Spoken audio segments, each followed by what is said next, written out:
Welcome back everyone, I'm John with House Lens Pro, and in this video we're going to walk through this house and I'm going to shoot it step by step. I'll show you every shot that I take that I think we need to make sure that we showcase this house in the best light and cover and tell the story of the home as best we can.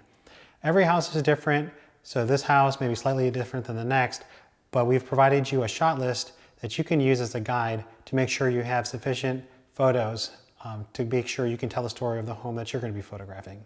So let's go ahead and get started. Okay, here we are at the front of the house. We're going to start our photo shoot taking a picture of the front door and the front porch.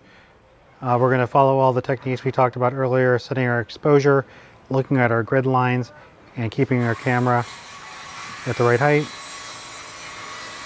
Okay, we got our first shot. We'll go ahead and move into the foyer.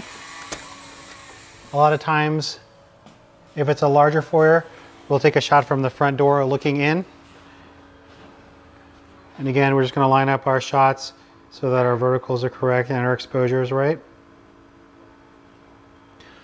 All right, now that we've got the front entryway shot, we'll take another shot looking at the front door. And in these things, you can vary your shot so that you can either be looking at the front door head on, or you can angle it for additional interest. And again, just like we did before, we're going to use this wall to anchor our shot. Okay, so now we've finished with the foyer. We're going to move into the kitchen. We're basically going to progress through the house as though we're touring it for ourselves for the first time, because this is the way we want people to view the photos when they appear online. So in the kitchen, you'll take anywhere from 3 to 5 wide angle shots. If they have nicer appliances, we'll take additional photos of those as well. So I like to do, to vary my shots, either using angled shots, or we can do some straight on shots. But you want to make sure you just cover all of the angles in the kitchen, especially since the kitchen is a huge selling point for most properties. So again, this lends itself really nicely to a dead end shot, what I call it. And again, if they have nice appliances, we'll want to focus on those as well. So moving into the corners, so we get an overall aspect of the space.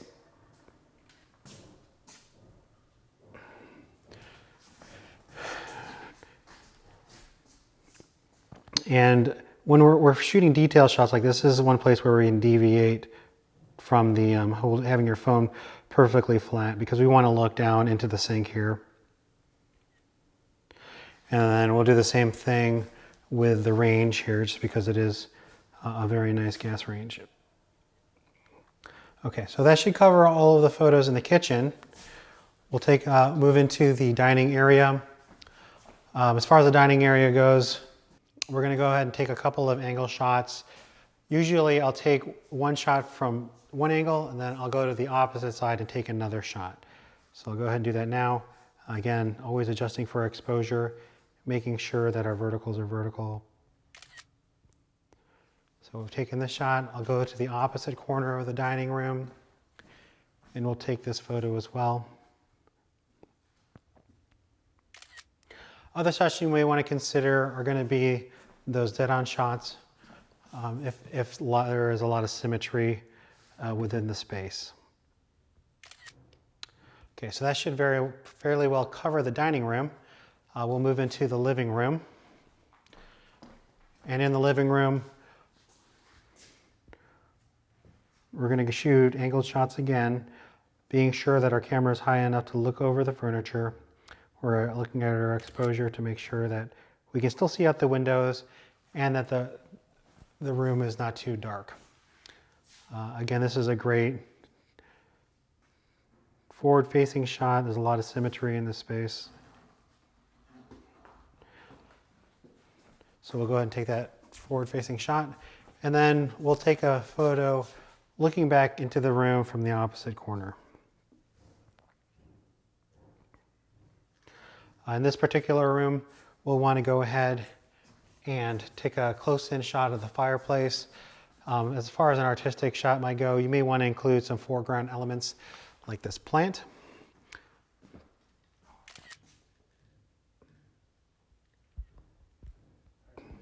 The only other item in this space you may want to consider photographing is going to be this little desk. As you can see, there's additional utility within this space. All right, so that should be the interior of the first floor. In the main living areas, we'll go ahead and move to the back porch and get these shots.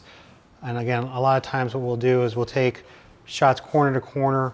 We'll start in one corner looking out, and then we'll move to that opposite corner and move back in. So as you can see in this photo, for this photo, I'm using the house to anchor to make sure that my shot is nice and steady.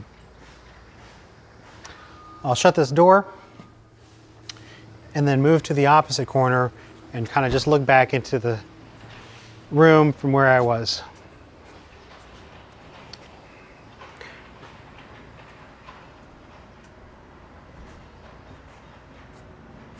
Okay, so we'll go back into the house. The only two other rooms on the first floor that we haven't photographed are going to be the half bath and the laundry room. So we'll go ahead and take care of those now before we move on to the second floor. Okay, so we'll go ahead and take a picture of the laundry room first. This one, I'll just take it from the door. As you can see, I moved my camera pretty close to the inside corner, and we'll take a shot there. For half baths like this, it is possible to take shots that are horizontal. Sometimes because they are so small,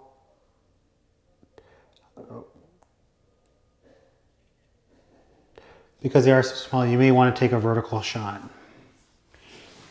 So this will show off more of the fixtures in the floor and give it a better overall sense of the space.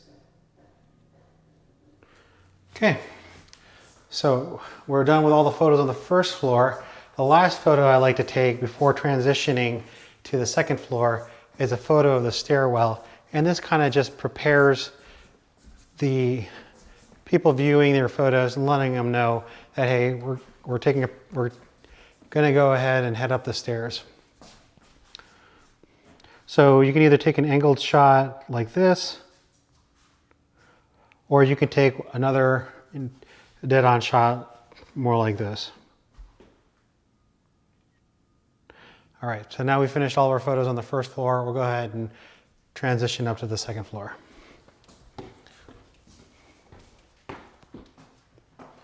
Okay, now we're on the second floor of the property. Just like we did on the first floor, we're going to take another photo of the stairwell just to kind of signal people that, hey, we've moved from the first floor to the second floor. This is kind of what it looks like once you get up those steps. So we'll take a picture of this. And then as far as the remaining photos on the second floor, I like to do the master bedroom first because it's the room of most interest. And then we'll do the secondary bedrooms and bathrooms following. So let's go ahead and move into the master bedroom. Typically the master bedroom is going to be the largest bedroom in the property. This is a pretty large master bedroom. It kind of has separate areas to it. So we'll want to have a number of photos covering both the bed area and maybe the sitting area as well. And we'll also want to have photos that cover the entire property, cover the entire space. So in order to cover the entire space, I usually will move into a corner. That way we can see the entire room.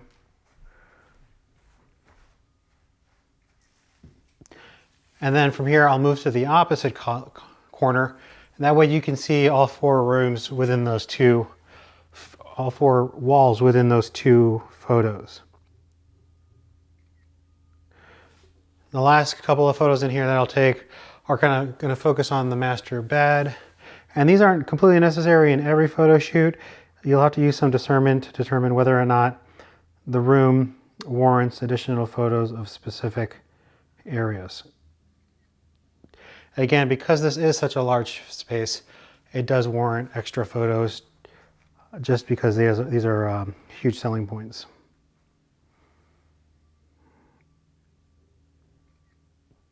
Okay, so we've got enough photos to cover the master bedroom. Let's go ahead and move into the master bathroom, and I'll highlight the photos that we want to take of this space. Okay, this is the larger space. We can take a dead-end shot straight into the space like this. A lot of times, the photos that you will take in master bathrooms are going to begin from the door jamb, looking at the vanities. And a lot of times you can cover your shower with the reflection of the shower in the mirrors. So that's what this is what that shot would look like. And you don't have to worry about getting your reflection in the mirror. If it's just your camera in your hand, you don't want to stand right in front of the mirror, but you'll want to, because we can remove the camera from the mirror if you end up having your reflection shown. The secondary shot that I would have in this space would be specifically the shower, just because it's very nicely tiled and it is a large shower. You can shoot this as a portrait shot, or you can shoot it as a vertical shot.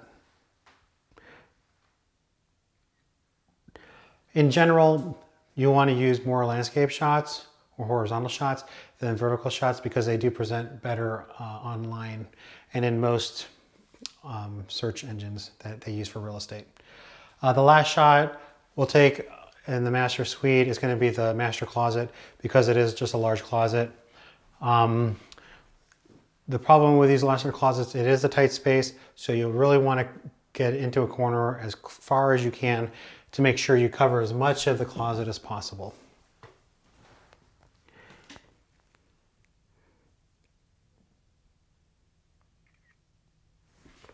Okay, so that's everything for the master suite. Let's go ahead and move into the secondary bedrooms. Secondary bedrooms are a lot less complicated. Usually they're smaller, and the way the furniture is typically arranged, there's only a couple of different shots you can take.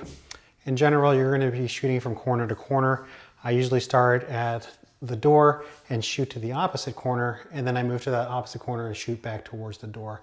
Again, this will give me 2 photos that cover all 4 walls, so you can see where closets are located as well as bathrooms if they're adjoining. So let's go ahead and take those photos now.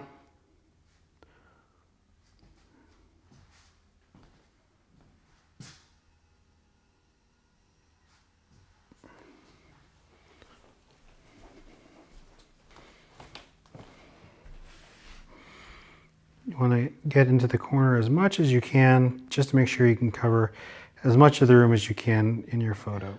So from here, we'll move into the bathroom. And a nice thing to do, especially in unfurnished homes, is to break up spaces that are similar, like bedrooms, with a bathroom. So we're going to go ahead and shut this door for now, just so we have a little bit more room to work. And what I'll do is take a photo of the bathroom vanity. And then I'll take an additional photo of the tub.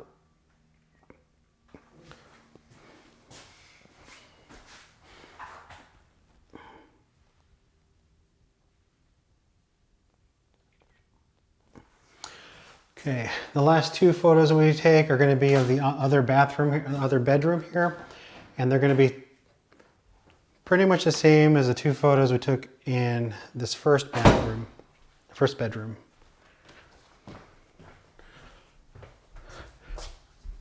So in this bedroom, there's a short hallway.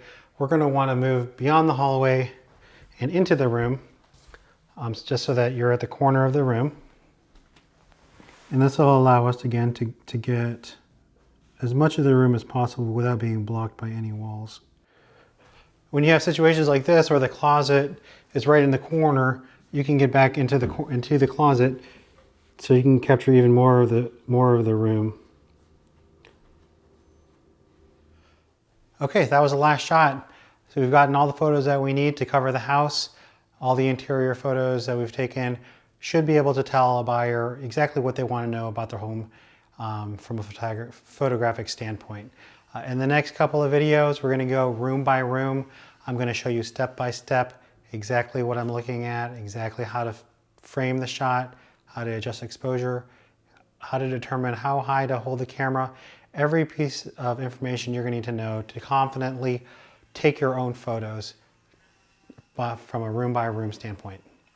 So I look forward to seeing you in the next video.